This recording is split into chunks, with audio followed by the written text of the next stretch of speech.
깃발 유치환. 이것은 소리 없는 아우성, 저 푸른 해원을 향하여 흔드는 영원한 노스텔지어의 손수건. 순정은 물결같이 바람에 나부끼고 오로지 맑고 곧은 이념의 푯대 끝에 애수는 백로처럼 날개를 펴다. 아, 누구인가 이렇게 슬프고도 애달픈 마음을 맨 처음 공중에 닿을 줄 안 그는. 이 시는 전체 구행으로 연구분이 없는 시입니다. 이 시의 내용을 보면은 비유적 비교하고 반어적 대조를 통해서 성공을 거두고 있는 시라고 하겠습니다. 진술에 의존해서 대부분 이 관념시가 되고 있는 일반적인 그 유치하는 시에 비해서 이 시는 체험의 그 윤리적 의미를 아주 중시한 수사적 차원의 방법을 택함으로써 진술 대신에 다양한 이미지를 사용하고 있다는 점이 좀 특이하다 하겠습니다. 이 시는 그 중심 이미지인 깃발에다가 아우성, 손수건, 순정, 애수, 마음이라는 그 5개의 그 참신한 보조관념이 연결된 확장은유의 형태를 취하고 있습니다.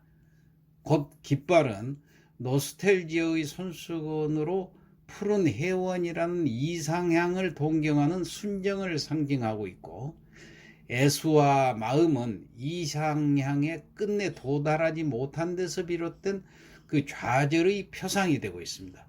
그러므로 푸른 해원의 그 하얀 깃발이라는 색채의 대조 속에는 두 상반된 태도가 적절히 대응되어 있습니다.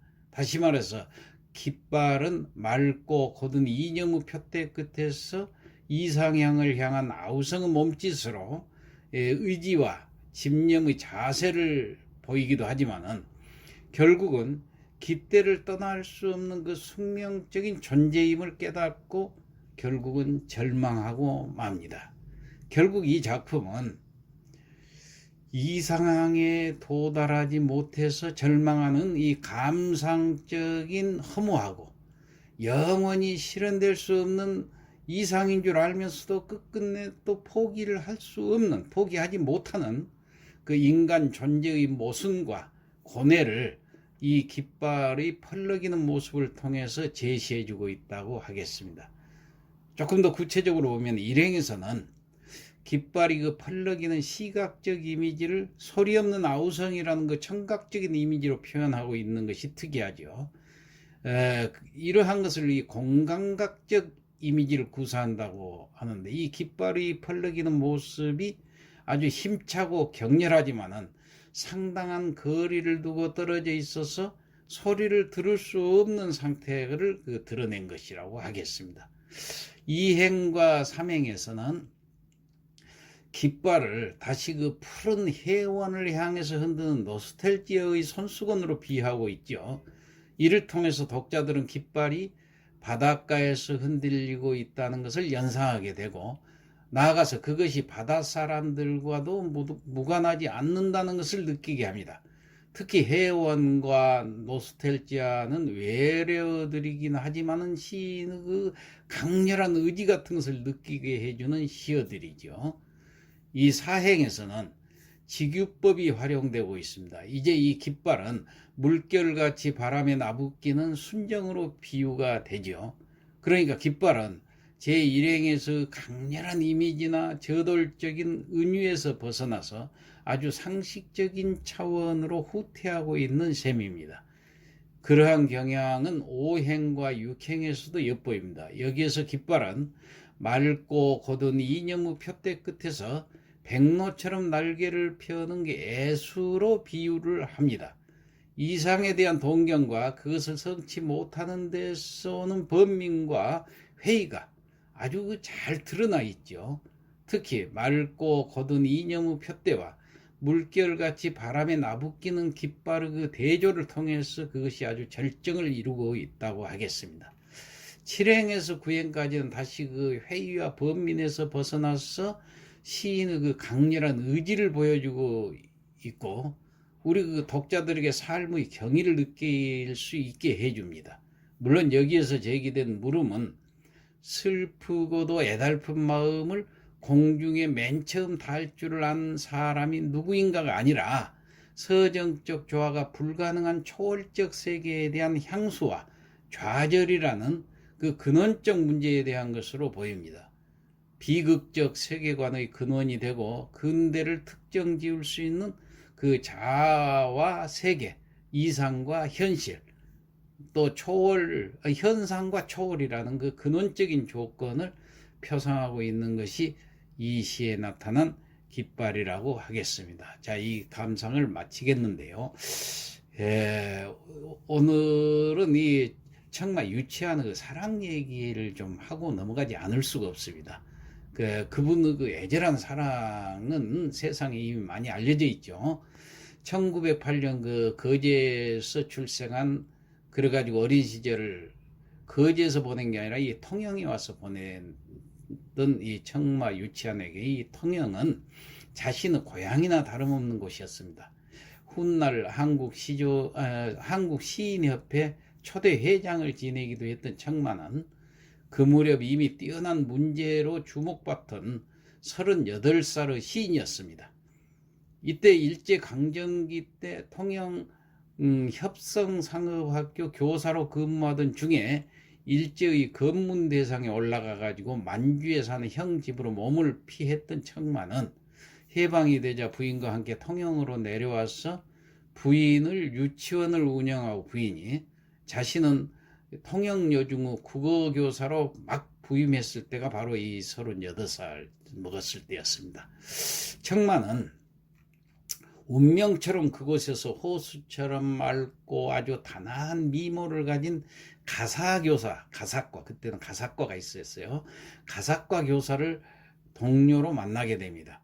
이 촉망받던 여류 시조 시인으로 주목받고 있던 정운 이영도라는 여류 시인이었습니다. 이 정운은 당시 그 젊은 나이에 폐결핵으로 남편을 잃고 딸 하나를 의지해서 살아가던 청상 과부였습니다. 21살 때 출가를 해가지고 미망인이 되기는 했어도 아직 29 여성의 고운 미모와 문인으로서의 기품을 두루 갖춘 이 정운이 바로 이 청마의 짝사랑 상대였던 것입니다. 청마는 호수에 비친 사슴의 눈처럼 맑은 눈망울을 가진 이 정운을 본 순간 넋을 잃고 말았다고 합니다. 무엇보다도 청마의 마음을 사로잡은 것은 문학에 대한 그녀의 그 넓고 깊은 식견이었습니다. 이 정운의 친정 오빠인 시조시인 이호우의 그 영향을 받아서 이 정운은 이미 어린 나이에 시조로 문단의 주목을 받고 있던 아주 젊은 여류 시인이었습니다. 서울에서 멀리 떨어진 남녘의 그 쓸쓸한 항구 도시 통영, 그곳에서 문학과 인생을 논할 만큼 학식을 갖춘, 또 거기다가 뛰어난 미모의 신여성을 만난 청마의 마음은 아주 봄볕 아래 살얼음처럼 녹아내렸습니다. 애써 감추려고 했지만은 청마의 마음 속에서 시작된 그 연모의 불길은 쉽게 꺼지질 않았습니다. 끝이 보이지 않던 청마의 사랑은 갑작스러운 죽음으로 끝이 납니다. 바로 1967년 2월 13일 저녁 부산에서 교통사고로 붓을 영영 놓게 되었습니다. 이영도의 그 탑이라는 그 시조시가 있는데 이게 바로 유치한의 죽음을 노래한 것입니다. 탑, 이영도, 너는 저만치 가고 나는 여기 서 있는데 손 한 번 흔들지 못하고 돌아선 하늘과 땅, 예모는 사리로 맺혀 푸른 돌로 굳어라. 예, 이런 시입니다.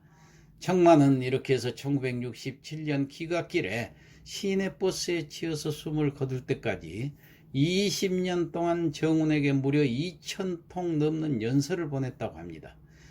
죽음이 서로를 갈라놓을 때까지 청마는 숱한 세월의 경랑을 꿋꿋이 버티면서 애끓는 사모의 마음을 간직했던 아주 로맨티스트였던 것입니다. 청마가 보낸 편지는 안타까운 만남과 이별을 반복해야 했던 그 두 남녀의 사랑의 증거였습니다. 나중에야 이영도에 대한 남편의 애끓는 사랑을 눈치챈 청마의 부인이 그토록 목숨 같은 사랑인데 어찌하겠어요 라는 말로 탄식하고 말았다고 합니다. 정운에게 보낸 청마의 편지들은 6.25 전쟁 때 일부가 소실되어서 500여 통만 남았지만은 그중 일부가 한 그 문예 주간지에 소개되면서 독자들에게 큰 반향을 불러일으켰던 것입니다. 살아생전 두 시인이 나눈 그 지고지신한 사랑의 연서는 많은 이들의 눈시울을 적시기에 아주 충분했습니다. 잡지사에서는 두 연인의 사랑을 안타까워하는 그 독자들의 편지가 쇄도했습니다. 얼마 뒤에 정우는 청마의 편지 가운데 200여 통을 추려가지고 사랑했으므로 나는 행복하였네라는 서간집으로 묶어냈습니다. 책의 인쇄 수익 또한 우리나라 시문학 발전을 위해서 전액 기부를 했던 것입니다. 세상에는 참 많은 종류 사랑이 있습니다. 그리고 그 어느 것도 당사자에게 절실하지 않은 사랑은 없습니다. 청마와 정운의 사랑 역시 마찬가지였을 것입니다. 누군가는 이들의 플라토닉한 사랑 역시 정신의 외도라고 손가락질하거나 무책임한 유부남과 순진한 여선생의 불륜이라고 비난할지도 모르겠습니다. 우리가 즐겨 읽었던 수많은 아름다운 시들은 어쩌면 사랑과 이별의 고통이 빚어낸 진주였을지도 모릅니다. 이상 마치겠습니다.